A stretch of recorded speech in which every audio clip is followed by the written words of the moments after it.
Shalom Bapak Ibu Saudara-saudari, kita bersyukur kita sudah ada di akhir pekan. Untuk itu menjalani akhir pekan ini kita akan bersama-sama merenungkan kebenaran firman Tuhan yang menolong kita menjalani hari-hari kehidupan yang Tuhan percayakan. Sebelum kita membaca dan merenungkan kebenaran firman Tuhan, mari kita berdoa. Bapa di dalam sorga, kami bersyukur untuk penyertaan Tuhan di dalam kehidupan kami. Satu usbu dapat kami jalani dengan baik. Dan kami sudah ada di akhir pekan ini Tuhan. Untuk menjalani hari-hari kehidupan yang Tuhan percayakan. Sungguh kami tidak mampu tanpa Engkau. Untuk itu kami mau bergantung kepadamu Tuhan melalui pembacaan kebenaran firman Tuhan. Dan kami akan merenungkan firman Tuhan ini di dalam kehidupan kami. Untuk itu ya Tuhan, bersabdalah, kami sudah siap mendengarkan apa kata firman-Mu. Di dalam nama Tuhan Yesus kami berdoa. Amin. Firman Tuhan saat ini diambil dari Kitab Kejadian pasal 5 ayat 1 hingga ayat yang ke-6. Demikian firman Tuhan. Perjanjian Allah dengan Abraham, janji tentang keturunannya. Kemudian datanglah firman Tuhan kepada Abraham dalam suatu penglihatan. Janganlah takut Abraham, akulah perisaimu, upahmu akan sangat besar. Abraham menjawab, iya Tuhan Allah, apakah yang akan engkau berikan kepadaku? Karena aku akan meninggal dengan tidak mempunyai anak. Dan yang akan mewarisi rumahku ialah Eliezer, orang Damsik itu. Lagi kata Abraham, engkau tidak memberikan kepadaku keturunan sehingga seorang hambaku nanti menjadi ahli warisku. Tetapi datanglah firman Tuhan kepadanya, demikian, orang ini tidak akan menjadi ahli warismu, melainkan anak kandungmu. Dialah yang akan menjadi ahli warismu. Lalu Tuhan membawa Abraham keluar serta berfirman, coba lihat ke langit, hitunglah bintang-bintang.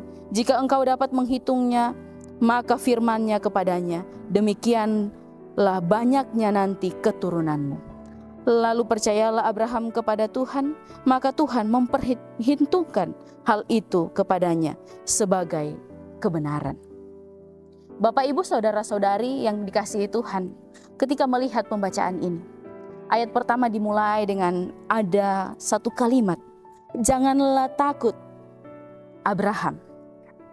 Tentu kalau ada kata jangan, pasti kondisi saat itu ada dalam ketakutan.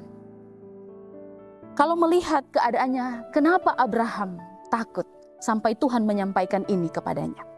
Abraham pada waktu itu berusia 75 tahun. Secara biologis, dia tidak mungkin menghasilkan keturunan. Walaupun pada saat itu dia sangat kaya, dia memiliki kekayaan yang banyak. Tetapi ada ketakutan yang besar di dalam hatinya, yaitu ketakutan yang besar di hatinya ketika dia tidak memiliki keturunan.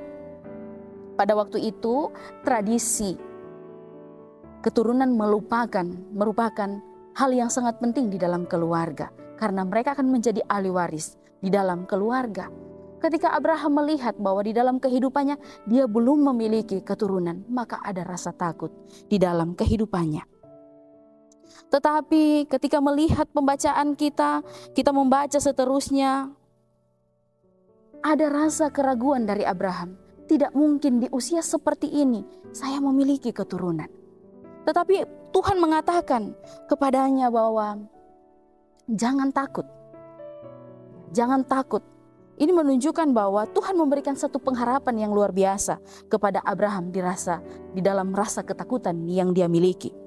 Ayat ketiga dikatakan di sana, Abraham mengatakan di dalam ayat ketiga, engkau tidak memberikan kepadaku keturunan. Ini yang disampaikan Abraham kepada Tuhan.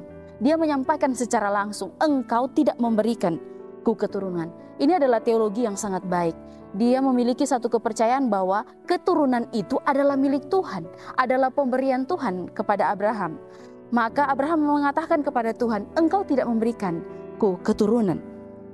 Dan setelah itu disampaikan di ayat yang kelima, ketika Abraham menyampaikan ini kepada Tuhan, disampaikan kepada Abraham, coba keluar, hitunglah bintang di langit. Tentu kalau kita melihat, tidak mungkin kita sebagai manusia bisa menghitung bintang di langit. karena jumlahnya tidak terhitung, sangat banyak jumlahnya. Tetapi Abraham diperintahkan oleh Tuhan di saat ketakutannya, di saat kekhawatirannya, tidak memiliki keturunan. Tuhan mengatakan, coba hitung bintang di langit. Kalau kita melihat ini satu pengharapan yang sangat besar yang diberikan Tuhan kepada Abraham. Tuhan menjanjikan keturunan yang begitu luar biasa kepada Abraham, bahwa jumlah keturunan Abraham akan sebanyak bintang di langit. Biasanya kalau orang dalam ketakutan yang sangat luar biasa, pasti hilang pengharapan di dalam kehidupannya. Tidak mungkin ada harapan. Tetapi di saat ketakutan yang begitu luar biasa, Tuhan membawa Abraham pada suatu hal yang dikatakan pengharapan yang begitu luar biasa, bahwa dia akan memiliki keturunan yang sangat banyak. Maka ketika mendengar hal ini dari Tuhan, reaksi Abraham ada di ayat 6. Dikatakan seperti ini, lalu percayalah Abraham kepada Tuhan, maka Tuhan memperhitungkan itu. Kata percaya di sini dalam bahasa Ibrani yaitu aman atau amin, ya sungguh dan benar. Dan Abraham mengaminkan hal yang dikatakan oleh Tuhan di dalam kehidupannya. Maka ketika Abraham percaya, dikatakan di dalam pembacaan kita, Tuhan memperhitungkan hal itu. Maka saya mau mengatakan bahwa iman itu bukan sekedar percaya, tetapi kemampuan mempercayakan hidup kepada Allah apapun kondisi saat ini yang kita alami. Dan ketika kita percaya, dikatakan, percayalah Tuhan memperhitungkan hal ini. Di dalam kehidupan ini tentu ada tantangan dan pergumulan yang harus kita hadapi. Seakan-akan tidak ada pertolongan Tuhan. Tetapi firman Tuhan mengatakan, percayalah kepada Tuhan. Ketika kita mempercayakan segala sesuatu di dalam kehidupan yang kita alami, Tuhan akan memperhitungkan hal itu. Maka andalkanlah Tuhan di titik nol yang kita alami. Ketika kita mengandalkan Tuhan, ingat, Tuhan memperhitungkan hal itu. Biarlah kebenaran firman Tuhan ini menjadi bagian seluruh kehidupan kita. Amin. Mari kita berdoa. Bapa di dalam sorga, terima kasih. Kami sudah merenungkan kebenaran firman Tuhan. Biarlah kebenaran ini menjadi bagian seluruh kehidupan kami. Kami terus percaya bahwa Engkau Allah yang terus ada di dalam kehidupan kami. Walaupun saat ini banyak tantangan pergumulan kehidupan yang kami alami. Ketika kami percaya, kami yakini Tuhan memperhitungkan hal itu di dalam kehidupan kami. Terima kasih Tuhan, kami sudah ada di akhir pekan. Biarlah kami menjalani kehidupan ini bersama-sama dengan Engkau. Di dalam nama Tuhan Yesus kami berdoa. Amin. Demikian renungan kita saat ini. Selamat berakhir pekan. Tuhan Yesus memberkati kita semua.